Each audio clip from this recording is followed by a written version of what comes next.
सात सुरों का संगम मोहम्मद रफ़ी, किशोर कुमार, मुकेश, महेंद्र कपूर, मन्ना डे, हेमंत कुमार और तलत महमूद की अनकही कहानी।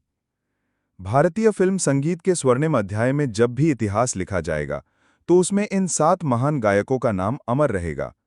मोहम्मद रफ़ी, किशोर कुमार, मुकेश, महेंद्र कपूर, मन्ना डे, हेमंत कुमार और तलत महमूद, ये सातों न सिर्फ अपनी गायकी से मशहूर हुए, बल्कि अपनी अनोखी शैली और विशिष्ट आवाज की वजह से भी संगीत प्रेमियों के दिलों में अमिट छाप छोड़ गए। इनकी तानों ने हिंदी सिनेमा के हर युग को सजाया, और आज भी इनके गीत वही ताजगी, वही सुकून और वही जादू बिखेरते हैं।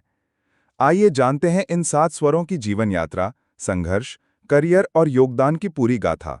मोहम्मद रफ़ी का जीवन और सफर।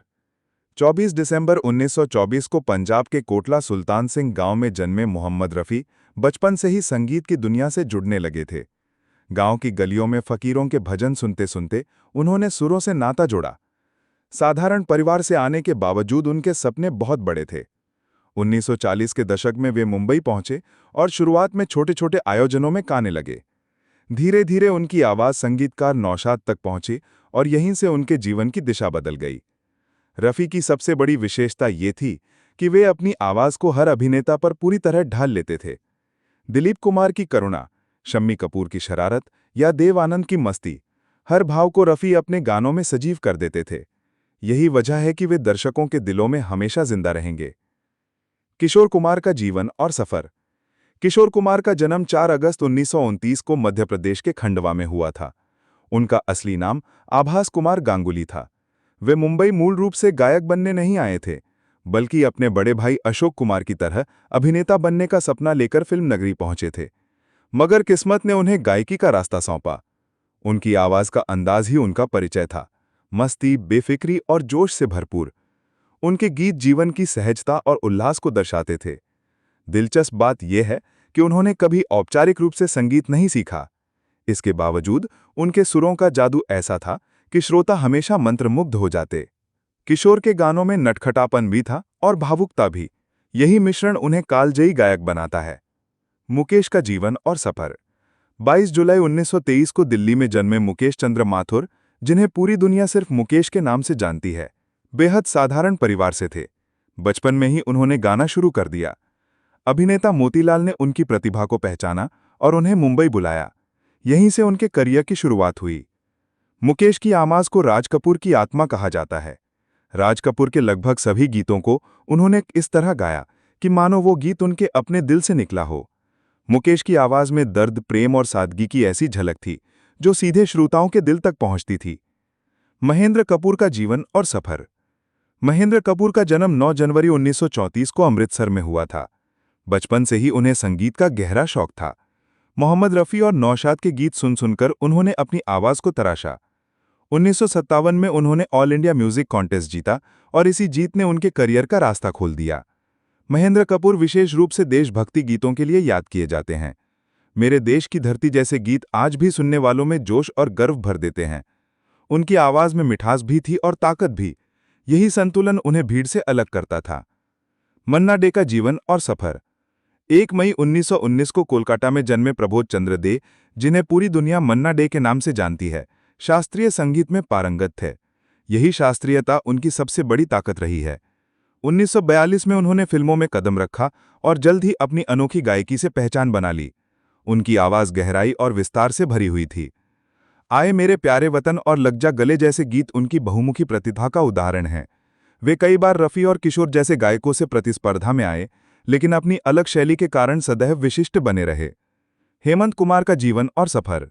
16 जून 1920 को वाराणसी में जन्मे हेमंत कुमार न केवल गायक थे बल्कि सफल संगीतकार भी थे।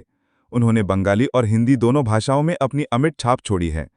उनकी आवाज गंभीर और ठहराव लिए होती थी, जो दिल को गहराई तक छू जाती थी।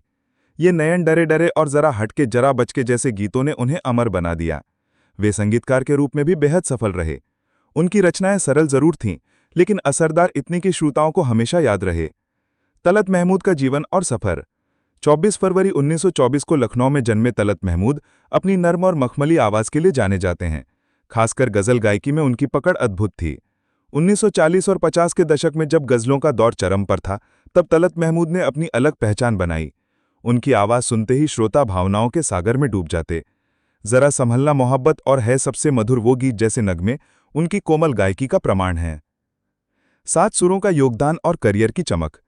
अगर करियर के संदर्भ में देखें तो मोहम्मद रफ़ी ने लगभग 25,000 से भी ज़्यादा गाने गाए हैं। हर मूड और हर भाव को उन्होंने अपनी आवाज़ से जीवंत कर दिया।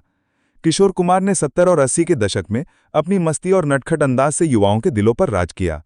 मुकेश ने हिंदी फिल्मों को दर्द और सादगी की आवाज़ दी। महेंद्र कपूर ने जहां देशभक्ति गीतों से लोगों में जोश जगाया, वहीं रोमांटिक गीतों में भी कमाल दिखाया। मन्ना डे ने शास्त्रीय संगीत को मुख्य धारा के सिनेमा में स्थान दिलाया। हेमंत कुमार ने संगीत रचना और गायकी दोनों में अपनी अलग पहचान बनाई। और तलत महमूद ने गज़ल को ऊंचाइयों तक पहुंचाकर अमर कर दिया।